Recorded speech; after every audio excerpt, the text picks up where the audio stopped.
Nowhere has the unpredictability of the Trump presidency been more in evidence than the president's changing positions on DACA. Less than 2 weeks ago, the president announced he would do away with the program that grants legal status to immigrants who entered the U.S. illegally as children. Then last week came conflicting accounts of a deal between the president and Democrats to save the program. The confusion and uncertainty is more profound, especially profound for the 800,000 individuals in the U.S., including 6,300 Minnesotans who have been granted DACA status. Navigate Minnesota is a group that is helping local DACA recipients sort out what all this means for them. Juventino Meza is that group's program research director and is himself a DACA recipient. Mr. Meza, thank you so much for coming on. Thank you. All right, you, sir, are a DACA recipient. You have that legal status. What does this mean for you? Yeah, so DACA has meant a tremendous change of stability for a lot of us, including myself, and has allowed me to pursue my dream to start law school. What the announcement from the president means for a lot of people, which is that, you know, more than 100,000 people have to reapply for the program by October 5th. And I think that that deadline is arbitrary and cruel because it means that more than 5,000 people have to be applying every day, more than 400 applications submitted every single hour, day and night.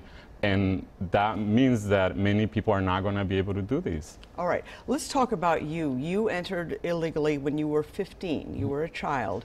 You've been here 15 years. You just finished your first year at William Mitchell Law School. What does it mean for you? And are you confused by these conflicting statements from the president? Yeah, I mean, you know, again, for me, DACA has been of great benefit and, again, has provided, I think, a lot of stability in my life and allowed me to pursue some of my dreams. You can get a driver's license? Yeah, and so, right, School like, loans.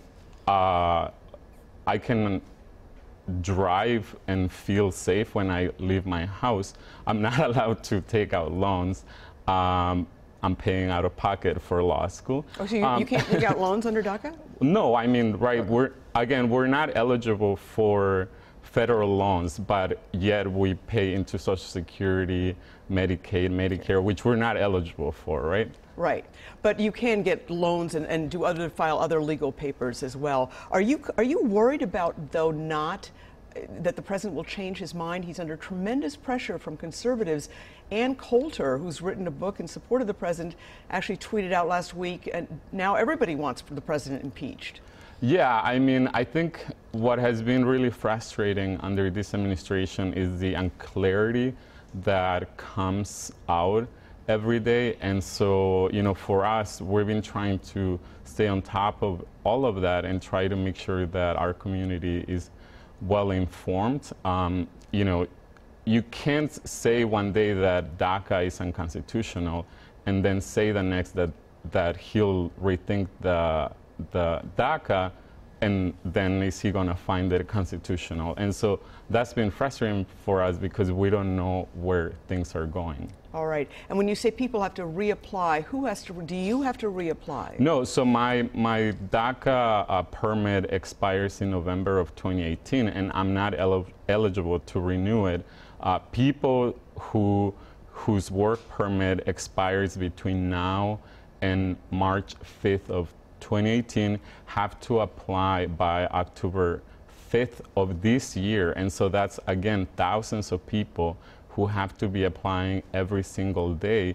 And again, I think that's a really cruel deadline that doesn't need to exist because it will limit the number of people who will be able to come up with the money and all the documentation they'll need to reapply.